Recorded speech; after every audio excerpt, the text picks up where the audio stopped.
So to wrap up, the final part here is actually the people part. So the final part of the language that really, that again influences the culture of the language and adoption, and what makes it succeed is what's called the community, right?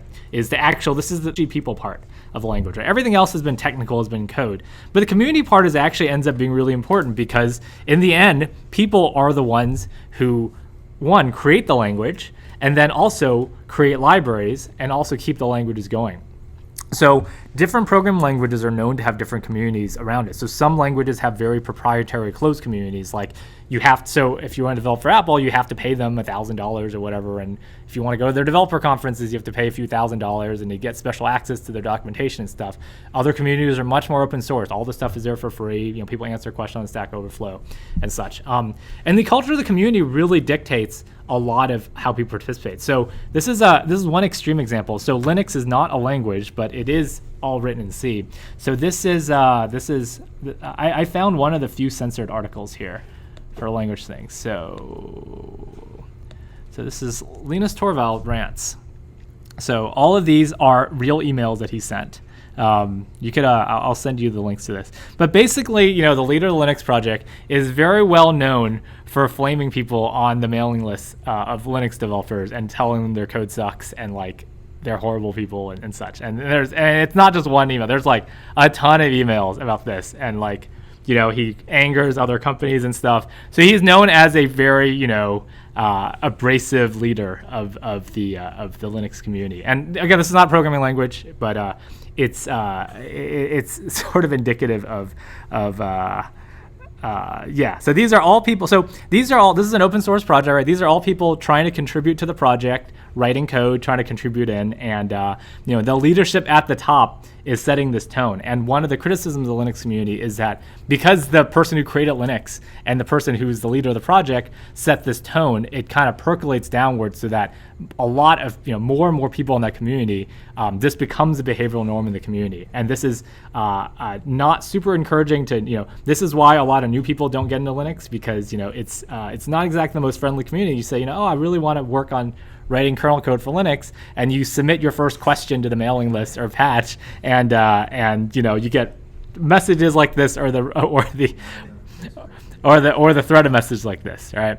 So there are how many of you have heard of Go, the Go language from Google? So Go is kind of attempting to be a systems programming language that is kind of competitive with C and C++ in that regard. And this is Russ Cox, who works at Google. He's one of the leads behind the Go project. The sound isn't super good here, but he basically talks about at one of their developer conferences about kind of trying really hard to make an inclusive community that's beginner friendly, that has good documentation, that has good behavior. You know, from the leadership on top, they want to try to set good behavioral norms so that it will percolate throughout the community. And one of his arguments is that, you know, besides being a good thing in general, right? Like, you want to be friendly to newcomers and not discourage people.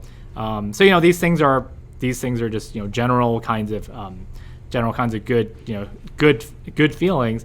But the important thing is that the leadership of this project, this open source project, has taken on themselves to kind of say from the top down, like, you know, we want to be the opposite of this, right? We've seen what this happens. You know, this is not just, I'm not just picking on Linux in particular, but there are other open source projects and languages and ecosystems that are known for being really abrasive online. And for anybody who's ever read comments online, you know, this will not be surprising, right? And it takes a lot of effort to build a community that's explicitly kind of inclusive and such. And, you know, so what Russ's comment was that, yeah, you know, besides it being a good thing to do in general, this is actually a very practical thing, right? Because languages, as we've kind of covered in this hour, you know, the specification of the language itself and even the implementations, those are kind of, I would say, you know, small time compared to all these other things that are branching out in terms of what languages end up surviving and thriving in the marketplace. Is that, you know, you really want ones with good libraries, with good ecosystems, and a good community. And all these things really are people related. So,